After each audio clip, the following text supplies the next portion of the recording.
डिब्रूगढ़ में 7 दिवंगत छात्रों को श्रद्धांजलि। आयोजित सप्तज्योति क्विज प्रतियोगिता।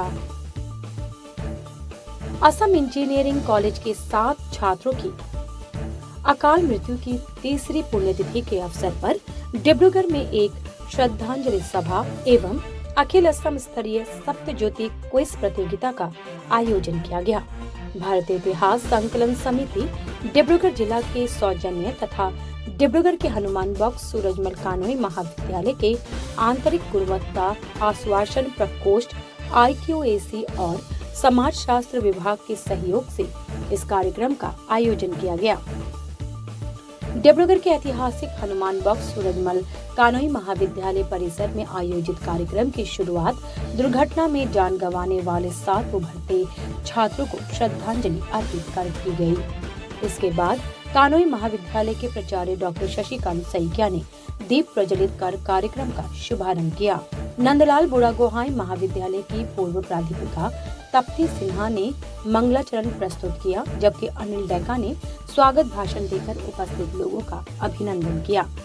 आयोजित कार्यक्रम में शिवानी कुंवर एवं उनके सहयोगियों ने एक बौर गीत प्रस्तुत कर आध्यात्मिक वातावरण का निर्माण किया।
महाविद्यालय समाजशास्त्र विभाग की विभागाध्यक्ष प्रोफेसर करिश्मा JK वैष्णवी के संचालन में आयोजित श्रद्धांजलि सभा में मुख्य अतिथि के रूप में असम सरकार के पूर्व मंत्री एवं डिब्रूगढ़ के विधायक प्रशांत फुकन उपस्थित नजर आए।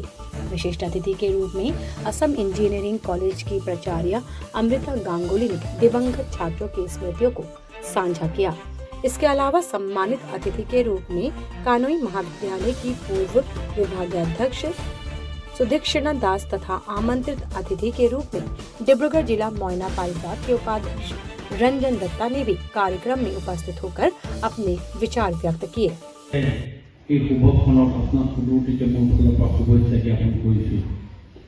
আজি 3 বছৰৰ আগতে অসম অভিযান্ত্ৰিক মহাবিদ্যালয়ৰ যি ছাত্ৰসকলৰ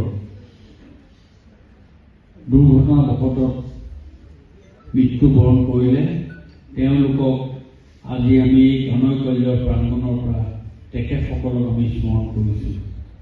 অতি দুখৰ বিষয়, দুৰ্ঘটনাবশতঃ তেওঁলোক প্ৰাণ হানি আমাৰ মাজৰ পৰা ওলাই গ'ল।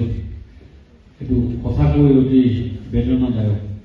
তেওঁলোকৰ স্মৃতি, তেওঁলোকৰ অভিভাৱকে, তেওঁলোকৰ পিতৃ মাতৃয়ে আজি কুইজ প্ৰতিযোগিতাৰ এটা ব্যৱস্থা হাতত আজি কানৈ কলেজৰ প্ৰাংগণত লৈছে আৰু অসমৰ পৰা প্ৰায় 52খন কলেজৰ পৰা ছাত্ৰ ছাত্ৰীসকলে আহি ইয়াত যোগদান কৰিছে। প্ৰতিযোগিতাৰ যি আয়োজন কৰা হৈছে, এই আয়োজন কৰাৰ প্ৰভাৱ আজি আমাৰ মঞ্চত ভবিষ্যৎ আমাৰ ডিব্ৰুগড় কানৈ মহাবিদ্যালয়ৰ অধ্যক্ষ ডক্টৰ সুশীকান্ত শইকীয়া ডাঙৰীয়া, আমাৰ এই যিসকল ছাত্ৰৰ মৃত্যু হৈছিল তেখেতসকলৰ অভিভাৱক, বিশেষকৈ পিতৃ মাতৃসকল আৰু ইয়াত অসমৰ বিভিন্ন প্ৰান্তৰ পৰা অহা আমাৰ এই কুইজ প্ৰতিযোগিতাৰ প্ৰতিযোগীসকল আৰু কানৈ মহাবিদ্যালয় अध्यापक श्रद्धांजलि सभा के समापन के बाद अखिल असम स्तरीय सप्तज्योति क्विज प्रतियोगिता का आयोजन किया गया। राज्य के विभिन्न क्षेत्रों से आए प्रतिभागियों ने इसमें हिस्सा लिया। प्रतियोगिता के अंत में पुरस्कार वितरण समारोह के साथ कार्यक्रम को सफल समापन किया। प्रथम चकुलेतेই पितृ मातृ परियाলৰ মুখত হাঁহি ওলাইছিল। লাহে লাহে এটা সপোনে পাখি মেলিছিল। একলা দুকলাকৈ বাঢ়ি আহি লৰালিৰ মিঠা মৌবনত কোমলি থকাৰ সময়তে এজাপ কিতাপৰ সৈতে ভয় ভক্তিৰে প্ৰথমটো খোজ দিছিল বিদ্যামন্দিৰত। জ্ঞানাৰ্থে প্ৰৱেশ কৰা সেয়া আছিল শ্ৰদ্ধাৰ জ্ঞান মন্দিৰ। হেঁপাহৰ শ্ৰেণীকোঠা য'ত লুকাই আছিল আশাৰ সপোনবোৰ। আজি এই ডিব্ৰুগড়ৰ ঐতিহাসিক DAC কানৈ অনুষ্ঠিত হোৱা অসম অভিযান্ত্ৰিক মহাবিদ্যালয় আজি 3 বছৰৰ আগতে দুৰ্ঘটনাবশতঃ 7জন অভিযান্ত্ৰিক ইঞ্জিনিয়াৰিঙৰ ছাত্ৰৰ যি মৃত্যুবৰণ হৈছিল, সেই মৃত্যুবৰণ আজি আমি ইয়াত স্মৰণ কৰিছোঁ। তেখেতসকলৰ পিতৃ মাতৃ আৰু অভিভাৱকসকলে আহি ইয়াত সদৌ অসম ভিত্তিত এটা কুইজ প্ৰতিযোগিতা আৰম্ভ কৰিছে আৰু এটা বহল ভিত্তিত এটা সুন্দৰ পৰিৱেশত ইয়াত এটা ব্যৱস্থা হাতত লৈছে। আমি সেইসকল শ্বহীদক আমি স্মৰণ কৰিছোঁ। সেইসকল ছাত্ৰ ছাত্ৰীৰ উঠি অহাৰ অভিযান্ত্ৰিক ছাত্ৰৰ মৃত্যুত আজি আমি তেখেতসকলক সোঁৱৰিছোঁ আৰু আগন্তুক দিনত তেখেতসকলৰ নামত যি ব্যৱস্থা মাক দেউতাক বা অভিভাৱকসকলে কৰিছে, নিশ্চয় এটা বহল প্ৰসাৰী ইয়াৰ প্ৰভাৱ পৰিব। আমি পাহৰি গৈছিলোঁ যে 28 মে 2023 এই ঘটনাটো আমি পাহৰি গৈছিলোঁ, কিন্তু আজি এই কুইজ প্ৰতিযোগিতাৰ জৰিয়তে পিতৃ মাতৃসকলে অভিভাৱকসকলে যি ধৰণে ব্যৱস্থা হাতত ল'লে, মই তেখেতসকলকো মোৰ ফালৰ পৰা শুভেচ্ছা জনাইছোঁ। আৰু যিসকলে ইয়াত যোগদান কৰিব আহিছে, মই ভাবিছোঁ নিশ্চয় তেখেতসকলে অতি এটা উচ্চ মানদণ্ডৰ এই কুইজ প্ৰতিযোগিতা এখন অনুষ্ঠিত হ'ব আৰু তেখেতসকলক যিসকল উঠি অহা যুৱক অভিযান্ত্ৰিক মহাবিদ্যালয়ৰ ছাত্ৰ, তেখেতসকলক আমি স্মৰণ কৰিছোঁ।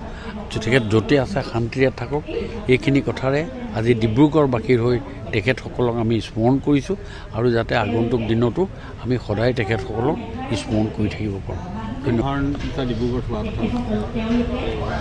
সেইটো এতিয়ালৈকে একো ঠিক হোৱা নাই। মাননীয় মুখ্যমন্ত্ৰী মহোদয়ে দিল্লীৰ লগত কথা পাতিছে, যেতিয়াই ঠিক হ'ব আপোনাক গম পাব। কিন্তু we are ready for Dibrugarh. আপোনাক আশা কৰি সেইটো মুখ্যমন্ত্ৰীৰ ওপৰত কথা, সেইটো মোৰ কথা নহয়। সেইটো এতিয়াৰ মুখ্যমন্ত্ৰী, সেইটো বেলেগ কথা। সেইটো মোৰ বিষয় নহয়, সেইটো মাননীয় মুখ্যমন্ত্ৰী মহোদয়ৰ বিষয়। এক ইতিহাস আমি সৃষ্টি কৰিবলৈ সক্ষম হৈছোঁ বুলি আমি অনুভৱ কৰিছোঁ যে যোৱা 3 বছৰ আগতে 7জনকৈ অসম ইঞ্জিনিয়াৰিং কলেজৰ ছাত্ৰ দুৰ্ঘটনাত পতিত হৈছিলে আৰু আটাইকেইজন নিহত হৈছিলে। আৰু যি শোকসন্তপ্ত অভিভাৱক, তেওঁলোকৰ মৃত্যু বুলি নাভাবি তেওঁলোকক অমৰ কৰি ৰাখিবৰ কাৰণে অসমৰ বিভিন্ন প্ৰান্তত তেওঁলোকে কুইজ প্ৰতিযোগিতা অনুষ্ঠিত কৰি আহিছে অসম ভিত্তিক। আৰু আমি সদায় অনুভৱ কৰোঁ যে সন্তানৰ মৃত্যু অভিভাৱকৰ বা পিতা মাতাৰ বা পিতৃৰ কাৰণে যিটো যাতনা, সেই যাতনা হয়তো পৃথিৱীতকৈ দ্বিতীয় এটা নাই। সেই যন্ত্ৰণাটো তেওঁলোকে অনুভৱ কৰে। প্ৰত্যেকজন পিতৃ মাতৃয়ে সেই যাতনাক বা যন্ত্ৰণাক অনুভৱ কৰিব পৰাকৈ তেওঁলোকে অসমৰ বিভিন্ন প্ৰান্তত সজাগতা সৃষ্টি কৰিছে আৰু যিটো তেওঁলোকৰ শোক, সেই শোকক শক্তিলৈ ৰূপান্তৰিত কৰিছে। যে এটা বৰ ডাঙৰ কথা, তেওঁলোকে সেইটো নিজৰ সন্তানৰ মৃত্যুক শোক বুলি অনুভৱ নকৰা আৰু এটা শক্তিক ৰূপান্তৰিত কৰি তেওঁলোকে সজাগতা সৃষ্টি কৰিছে। আৰু উঠি অহা প্ৰজন্ম তেওঁলোকৰ সপোন এটা আছিলে যে তেওঁলোকে অকল সমাজখনৰ কাৰণে নহয়, গোটেই পৃথিৱীৰ কাৰণে কাম কৰিবৰ কাৰণে তেওঁলোকে সপোন বান্ধি লৈছিলে। তেনে অৱস্থাতে তেওঁলোকে আমাৰ মাজৰ পৰা আঁতৰি গৈছে। আৰু সেইকাৰণে মই ভাবোঁ যে সাধাৰণ কুইজ প্ৰতিযোগিতা এখন নহয়, এখন অসমৰ যুৱ প্ৰজন্মক সজাগ কৰিবৰ কাৰণে সচেতন কৰি তুলিবৰ কাৰণে আৰু উঠি অহা প্ৰজন্মক কেনেকৈ আমাৰ বিভিন্ন সমস্যাৰ পৰা আমি মুক্ত পাব পাৰোঁ সেইবিলাক কৰিবৰ কাৰণে তেওঁলোকে বক্তৃতানুষ্ঠানৰ আয়োজন কৰিছে। গতিকে মই অভিভাৱকসকলক ধন্যবাদ জ্ঞাপন কৰিছোঁ আৰু এই সুখ যাতে সুখ হৈ নাথাকে তেওঁলোকে অমৰ কৰি ৰাখে আৰু শক্তি সদায় প্ৰদান কৰি থাকে ভগৱানে তাকে কামনা কৰিছোঁ আৰু তেওঁলোকৰ আত্মাৰ সদ্গতি কামনা কৰিছোঁ। নমস্কাৰ।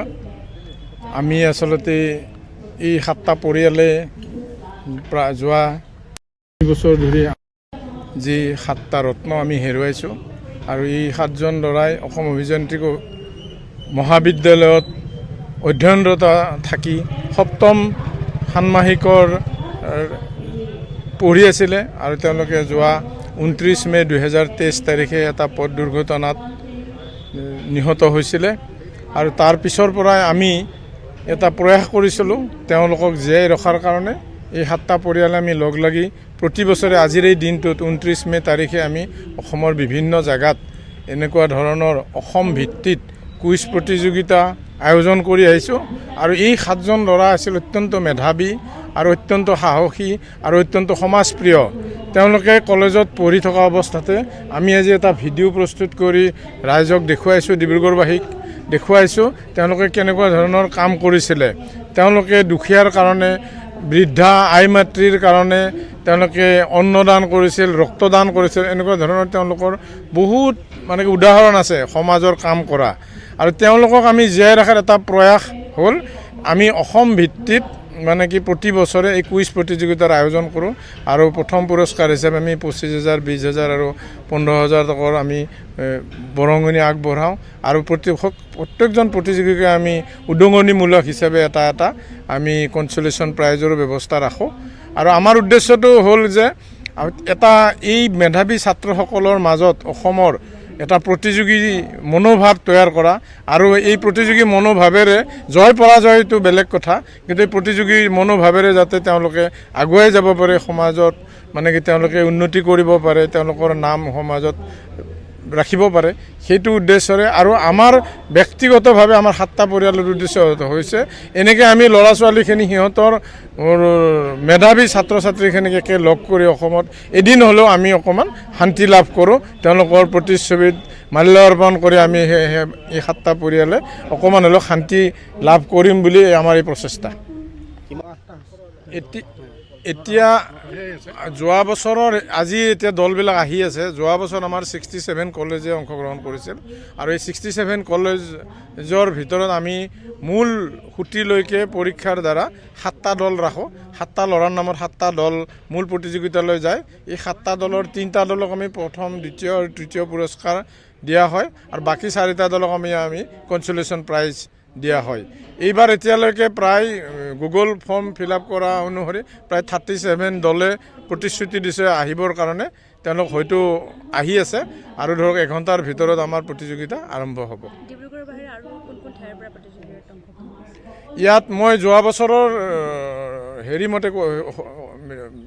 বছৰৰ ইনফৰমেশ্যন মতে মই কৈছোঁ, যোৱা বছৰ অসম মেডিকেল কলেজ আছিলে, গুৱাহাটী মেডিকেল কলেজ আছে, IIT গুৱাহাটী আছিলে, NIT শিলচৰ আছিলে, অসম আয়ুৰ্বেদিক কলেজ আছিলে, লখিমপুৰ কলেজ আছিলে, নলবাৰী কলেজ আছিলে, নলবাৰী সংস্কৃত মহাবিদ্যালয় আছিলে, বজালী কলেজ আছিলে।